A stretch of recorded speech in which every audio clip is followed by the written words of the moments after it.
Palavra Pastoral Semanal, quarta-feira, 14 de outubro de 2020, Apóstolo de Distrito Mínio.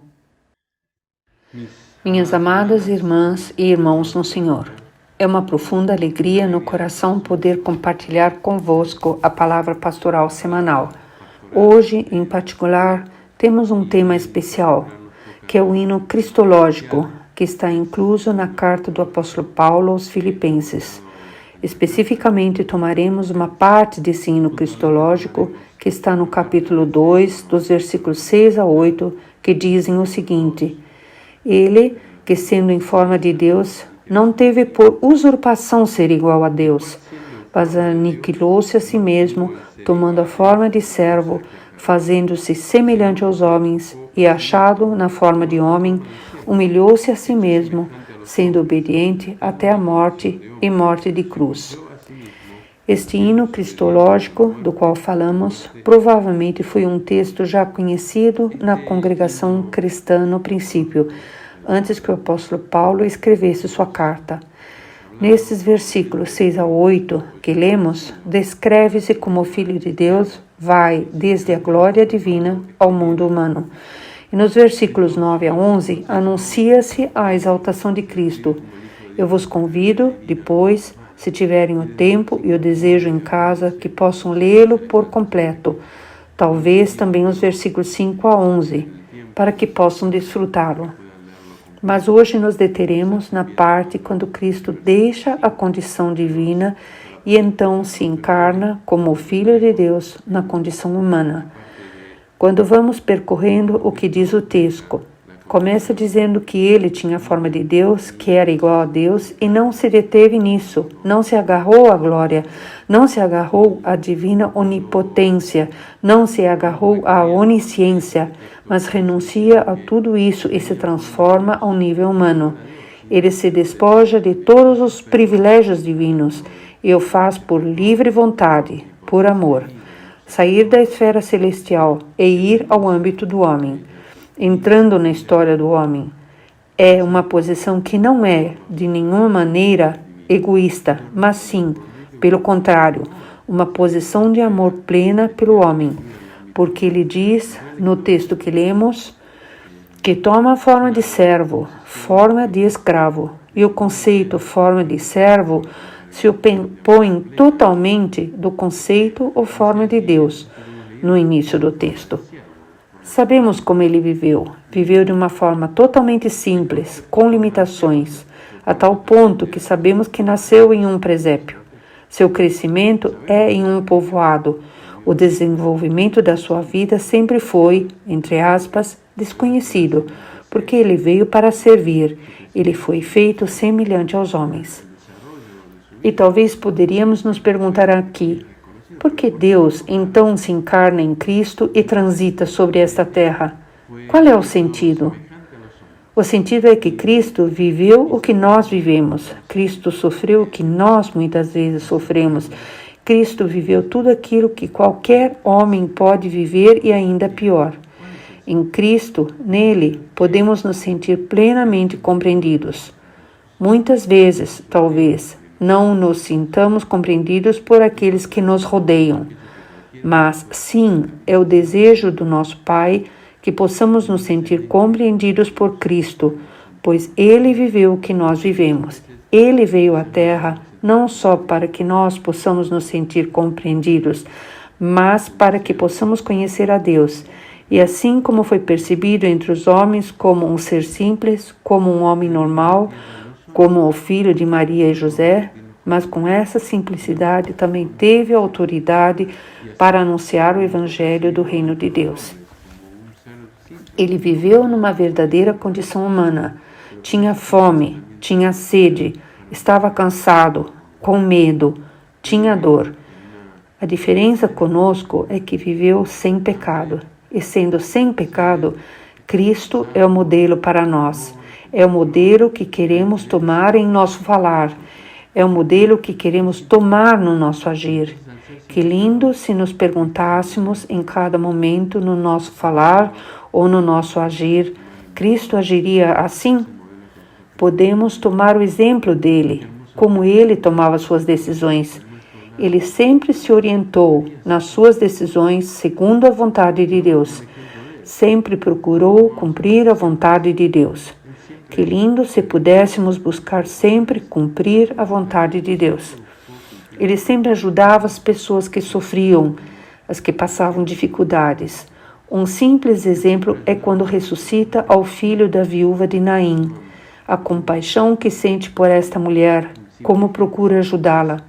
Então, talvez nesse simples exemplo, podemos pensar na nossa vida. Quantos nos rodeiam que precisam de ajuda, que estão sofrendo, que passam dificuldades? Quanto podemos fazer de joelhos, orando por aqueles que estão sofrendo e que passam por dificuldades, pedindo a Deus para abrir os caminhos? Que Ele nos permita, com as limitações que temos, poder ser uma ajuda. Quando talvez alguns digam que já não há nada para fazer, temos muito para fazer, meus irmãos, muito. Muito posso fazer ajoelhando-me. A oração é uma ferramenta muito potente para os filhos de Deus e não queremos deixá-la de lado. Cristo também tinha a missão de ensinar, de anunciar o Evangelho, e muitas vezes teve que tolerar o desprezo, teve que tolerar a zombaria. Quantas vezes nós, procurando cumprir a nossa missão de levar o Evangelho, também vivemos o desprezo e a zombaria. Sigamos adiante, não nos detenhamos nisso. Tomemos a Cristo como nosso exemplo, o exemplo da nossa vida, nosso modelo. A parte que segue do texto diz que ele estava na condição de homem e ele se humilhou a si mesmo. Certamente muitos de nós tenhamos vivido a humilhação dos outros. Sabemos o que isso gera, não é? Mas quando falamos sobre humilhar-nos a nós mesmos, significa que Cristo dobrou o seu orgulho, a sua arrogância na sua condição humana, de dentro. Queremos também tomar o exemplo dele. Queremos dobrar nosso orgulho, nossa arrogância. Para quê? Para vencer tudo aquilo que nos afasta de Cristo como modelo. Tudo aquilo que deve ser, entre aspas, crucificado em nós. Todos aqueles sentimentos, tudo aquilo que devemos mudar. Devemos vencer a nós mesmos. Queremos tomar o exemplo dele, humilhando-nos a nós mesmos para vencermos a nós mesmos. Ele ficou como homem até o fim para fazer a vontade de Deus e chegar à consumação. E certamente houve muitas coisas que viveu que não foram fáceis, como não são fáceis para nós. Em determinado momento ele disse: Meu Pai, se é possível, passa de mim este cálice. Todavia não seja como eu quero, mas como tu queres. Estava em Getsêmani. Creio que conhecemos a história. Queremos transitar o caminho na mão do Pai, tentando fazer a sua vontade, humilhando-nos a nós mesmos para podermos vencer a nós mesmos e ir alcançando a imagem de Jesus Cristo. A última parte que lemos diz: sendo obediente até a morte e morte de cruz. Obediente até a morte. Para nós, a morte é um evento muitas vezes não esperado, indesejado. Nenhum de nós deseja a morte, irmãos. Deus criou o homem para a vida, não para morrer, e a morte chegou por causa do pecado do homem. Mas graças a Cristo, que aceitou tudo, abriram-se os caminhos para que os homens pudessem ter a possibilidade de voltar a Deus. Eu sou o caminho, disse ele, a verdade e a vida.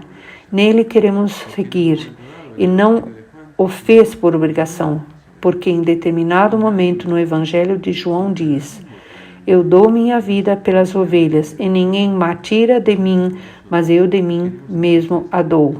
Por livre-arbítrio, por livre vontade, ele fez isso por nós. E queremos então tomar esse caminho, essa verdade, essa vida, tomá-lo como exemplo. E o texto que lemos diz: e morte de cruz. Porque talvez agora, para nós, não seja tão fácil poder entender o que ele sofreu. A consumação da sua entrega na morte, na cruz, vai muito além, muito mais além da própria humilhação de vencer-se a si mesmo, de vencer o orgulho. A morte na cruz era uma morte muito particular, muito desonrosa, muito implacável.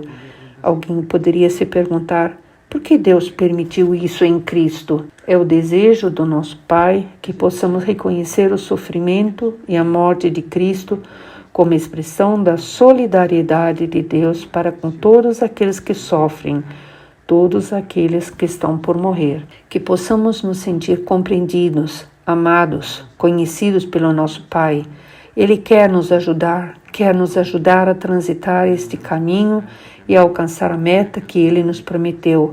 Através dele recebemos redenção e vida, mas temos que nos manter nas suas mãos. Deus, o Filho, adotou a condição de homem para nos redimir. Que esta mensagem que hoje recebemos possa permanecer em nosso coração, que possamos tê-lo como modelo, que possamos nos orientar todos os dias para ele, que possamos valorizar plenamente o que ele fez por nós. É uma profunda alegria poder compartilhar estas reflexões junto com vocês. O desejo que possam sentir desde o coração e junto com os apóstolos e os bispos a nossa saudação e desejo de bênção para os vossos caminhos e que possamos nos encontrar em cada oração. Que Deus os abençoe. Até sempre.